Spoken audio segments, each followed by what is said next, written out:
चला ओके जाऊ द्या पावली लगेच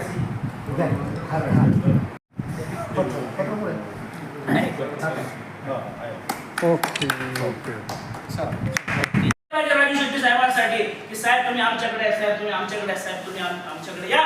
एवढ्या मोठ्या मतांचा जनसाठा आपल्याकडे असला पाहिजे. 1 लाख 2 लाख 3 लाख मुलगी एका ठिकाणी आणायचं काम येणाऱ्या काळात तुम्हाला आणि आम्हाला करायचं आहे.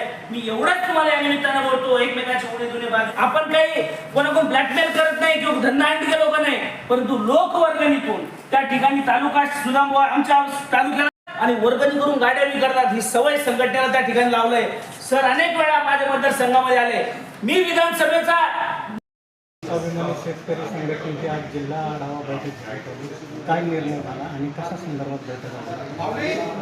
आज या ठिकाणी संभाजीनगरमध्ये जिल्ह्याची बैठक घेण्याच्या पाठीमागचं कारण एकच होतं की नवीन स्वाभिमानी शेतकरी संघटना आणि स्वाभिमानी पक्षाच्या माध्यमातून माननीय राजू शेट्टी साहेब यांच्या मार्गदर्शनाखाली गेल्या आठवड्यामध्ये कार्यकारिणी झाली आणि त्या कार्यकारिणीत नवनिर्वाचित सर्व पदाधिकारी यांनी महाराष्ट्रामध्ये स्वाभिमानी शेतकरी संघटना आणि स्वाभिमानी पक्ष गावागावात जावा, गावागावातून जी जागृती करायला पाहिजे शेतकऱ्यांच्या न्याय हक्कासाठी अन्यायासाठी, या पद्धतीनं तो निर्णय घेऊन आम्ही पुढं चाललेलो आहे.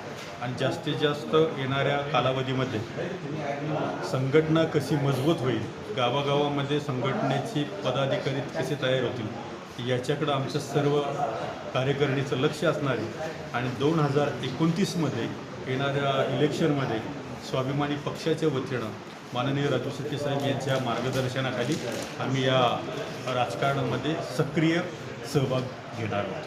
पक्षाचे नेते आदरणीय शेट्टी साहेब काय दौरे वगैरे करणार का असं पण सांगितलं गेलं? नक्कीच माननीय राजू शेट्टी साहेब यांच्या मार्गदर्शनाखाली विभागवाईज मराठवाडा असेल, विदर्भ असेल, पश्चिम महाराष्ट्र असेल, उत्तर महाराष्ट्र असेल आणि कोकण या सर्व भागात माननीय राजू शेट्टी साहेब आणि आम्ही सर्व कोर बॉडीतले सर्व पदाधिकारी आम्ही महाराष्ट्रभर संपूर्ण दौरा करून हा महाराष्ट्र आम्ही ढवळून काढणार. काय आव्हान करणार या निमित्तानं? आव्हान एकच असणार आहे की सज्जनांनो आणि युवकांनो, तुम्ही राजकारणात या, स्वाभिमानी शेतकरी संघटनेच्या या प्रवाहात या आणि आत्ता सध्या जी काही राजकीय सगळ्या गोष्टीची जी उलथापालथ चालू आहे, ज्या पद्धतीनं सरकारनं ज्या अपेक्षा आहेत त्या सर्व लोकांना निष्फळ झालेल्या दिसत आहेत. योग्य न्याय मिळत नाही, कुठलेही विकासाची कामं पूर्ण होत नाहीत. त्या सर्व गोष्टी लक्षात घेऊन आज युवक देखील रस्त्यावरती उतरलेला आहे आणि त्याची कुठंतरी उणीव ही जी भरून काढण्यासाठी आम्ही सर्वजण स्वाभिमानी शेतकरी संघटना आणि पक्ष म्हणून आम्ही रस्त्यावरती उतरणार आहोत. आजच्या ज्या संभाजीनगर येथे जी आढावा बैठक घेण्याचं जे मेन उद्देश होता, माननीय राजू शेट्टी साहेबांनी एक सूचना दिली की संपूर्ण महाराष्ट्रामध्ये जी ट्रेड डील आणि फसवी कर्जमाफी जी घोषित केलेली याच्या विरोधामध्ये संघटनेला तळागाळातून गावातून शेतकऱ्यांना एकत्र करून मोठमोठे मेळावे घेऊन जनजागृती करावी. कारण ट्रेड डीलमुळे जे शेतकऱ्यांचं नुकसान होणार आहे आणि ज्या पद्धतीने जी फसवी कर्जमाफी आज महाराष्ट्राच्या शेतकऱ्यांवर जी लादली जाते, कारण माननीय मुख्यमंत्री साहेबांनी काही मोजके शेतकरी नेते हातात घेतले आणि त्यांना त्यांच्या सोयीनुसार काही आंदोलनं तयार करायची, काही मागण्या जनतेसमोर ठेवायच्या महाराष्ट्रासमोर आणि त्या अवतीभोवती एक वातावरण तयार करायचं. म्हणजे त्या शेतकरी नेत्यांना सांगायचं की तुम्ही तारे मागा, चांद्या मागा, तारे मागू नका, मी तारे देईन. आणि या दृष्टीने जो सगळा खेळ चालू आहे हा आम्ही संपूर्ण लक्षात घेतला आणि माननीय राजू शेट्टी साहेबांनी मग आदेश दिला का आता आपल्याला मैदानात उतरावं लागेल आणि या फसव्या कर्जमाफीच्या विरोधामध्ये संघर्ष उभा करून शेतकऱ्यांना न्याय मिळवून द्यावा लागेल. कारण आमची कोणाचीही मागणी जी आज शेतकऱ्यांच्या समोर जी फसवी कर्जमाफी दिली जात आहे ही मागणी शेतकऱ्यांची नसून आमची मागणी आहे का आमचा 7/12 उतारा हा संपूर्ण कोरा झाला पाहिजे. परंतु याला कुठंतरी बगल देत माननीय मुख्यमंत्री साहेब आणि भारतीय जनता पार्टी जी सत्तेत आहे यांनी कुठंतरी एक नवीन फाटा फोडून शेतकऱ्यांना न मागलेलं पदरात टाकायचं आणि वाहवा लुटायची.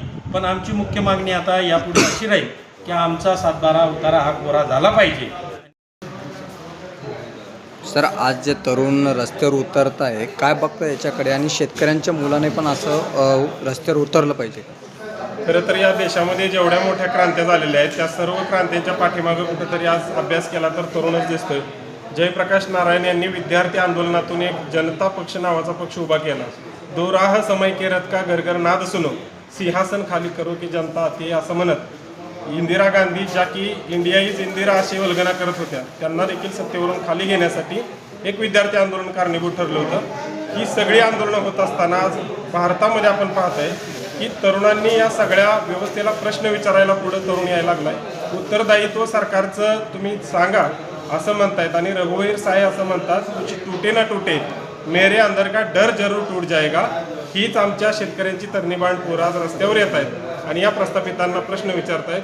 हेच खऱ्या अर्थानं आमच्यासाठी आश्वासक आहे. सन्मान्य राजू शेट्टी साहेबांच्या नेतृत्वामध्ये आज स्वाभिमानी शेतकरी संघटनेचा युवक प्रदेशाध्यक्ष म्हणून मी या ठिकाणी आपल्या सगळ्यांना आश्वासित करू इच्छितो की इथून पुढे आज या संभाजीनगरमधून ज्या छत्रपती संभाजीराजांनी या धर्मासाठी या महाराष्ट्र धर्मासाठी स्वतःचं बलिदान दिलं याच संभाजीनगरमधून आज आम्ही महाराष्ट्रातील हा महायज्ञ पेटवत आहोत आणि येत्या काळामध्ये या प्रस्थापितांना धूळ चारण्यासाठी सर्वसामान्य शेतकऱ्याची तरणीबाण पुरं रस्त्यावर येतील.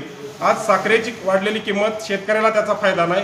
ग्राहक आज अडचणीत असताना ही कृत्रिम फुगवटा आणण्याची भूमिका सरकारनं का घेतली हा प्रश्न देखील आम्ही यांना विचारतोय. जे सगळे काही यंत्रणा आज तुम्ही बघताय की सगळी गळचेपी चालू आहे या महाराष्ट्रामध्ये तर या सगळ्या व्यवस्थेविरुद्ध आवाज उठवण्यासाठी स्वाभिमानी शेतकरी संघटना आणि युवक आघाडी त्यामध्ये अग्रेसर राहील एवढंच या ठिकाणी असतं.